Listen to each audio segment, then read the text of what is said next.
Vamos começar então com esse assunto de hoje de manhã, a operação da Polícia Federal, que vai diretamente na irmã do ministro Juscelino Filho, que também é prefeita de uma cidade que teria sido beneficiada pelo ministro das Comunicações quando parlamentar, por emenda parlamentar da Codevasp. A investigação se debruça sobre desvios de emendas parlamentares por meio da Companhia de Desenvolvimento do Vale do São Francisco e do Paraíba. O ministro não foi alvo dos mandados de busca e apreensão hoje por decisão do ministro do Supremo Tribunal Federal, Luiz Roberto Barroso, mas é investigado no caso pela Polícia Federal. Eu conto para vocês o que a gente trouxe de bastidor para vocês sobre esse caso, tanto sobre a repercussão política quanto sobre a decisão do ministro Barroso.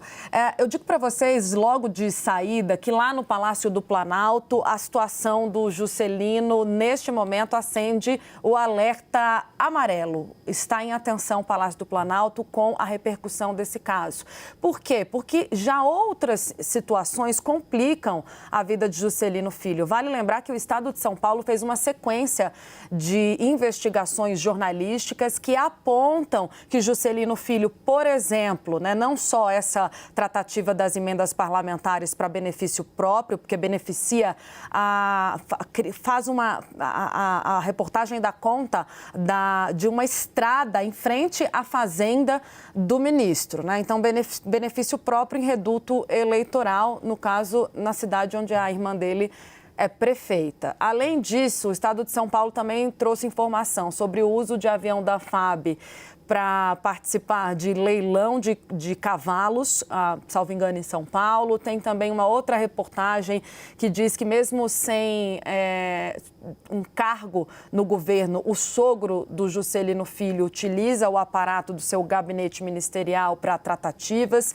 Então, toda essa exposição incomoda. Incomoda não só o Palácio do Planalto, o presidente Lula, que lá atrás precisou fazer ali, passar pano, como a gente gosta de dizer, para a situação do Juscelino, porque isso foi bem no começo do governo, geraria um desgaste enorme a retirar o Juscelino Filho desse cargo estratégico, porque há a chancela de nomes fortes do Congresso Nacional, padrinhos políticos de Juscelino.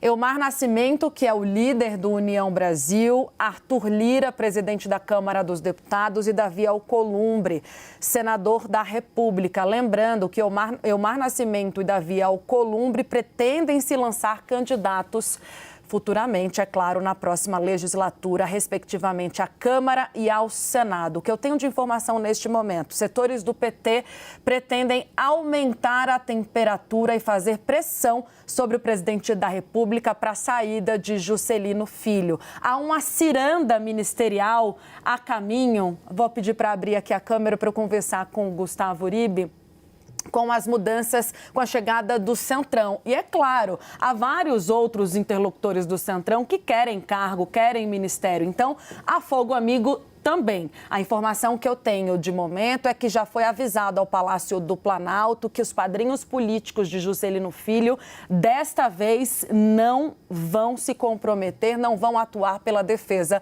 do ministro das Comunicações. Tem uma diferença de timing, Tainá? Porque uma questão é que as primeiras denúncias contra o ministro eram até mais graves. A de hoje, por exemplo, é um complemento de uma denúncia, de uma investigação que o Ministério Público já vinha fazendo. A questão é que naquela altura do campeonato, Lula não queria baixar o sarrafo. O que significa isso? Começo de governo, já admitir que haveria um ministro implicado em irregularidades, a imagem do governo ficaria prejudicada. Não havia a possibilidade de uma reforma ministerial naquela altura do campeonato. Então Lula decidiu perdoar Juscelino. Agora nós temos um timing diferente, estamos à véspera de trocas ministeriais. Nós temos a entrada de André Fufuca e temos a entrada de Silvio Costa Filho. Dois nomes que agora podem ser anunciados na semana que vem, essa é a perspectiva. Então Lula poderia aproveitar as trocas para fazer essas alterações. eleições. Há essa possibilidade de agora e há a possibilidade de ficar mais para frente, eventualmente, lá para o mês de dezembro. Deixa eu só fazer uma ponderação e voltar um pouquinho aqui, porque o Juscelino sempre esteve no alvo, porque foram as primeiras notícias que surgiram desse governo, né, envolvendo uma figura do primeiro escalão. Então, ele foi alvo de várias investigações jornalísticas bem apuradas do estado de São Paulo, por colegas nossos. Então, ficou no alvo muito tempo. E aí veio a história do GSI. Vieram a público as imagens da CNN. Quem acabou saindo antes foi o Gabinete de Segurança Institucional, o Gonçalves Dias, de quem a gente falava ontem. Mas a gente deve lembrar o que o Uribe está tratando aqui, é o timing. Naquele momento, já se falava da saída do Juscelino internamente. Falava-se, inclusive, quando o Celso Sabino foi cotado, de que Juscelino pediria para sair naquele momento, com a entrada do Celso Sabino, né? E o União Brasil faria a indicação de um outro nome. Isso acabou esfriando. Nesse momento, volta ao foco, porque tem uma reforma ministerial iminente. Quer dizer que haverá uma demissão, um pedido de saída hoje, amanhã, na semana que vem? Não, mas haverá pressão, tanto do governo quanto é importante esse movimento do Centrão de não se comprometer com a defesa exacerbada do ministro das Comunicações. Eu trago para vocês também, Uribe, rapidinho, vamos trazer uma apuração do Lucas Mendes no bastidor sobre a decisão do Barroso de não autorizar a Polícia Federal a fazer busca e apreensão na residência do ministro. O que o Lucas, o nosso setorista de Supremo, apurou? Que o ministro só deferiu medidas contra as pessoas que ele considera que havia elementos indícios de crimes.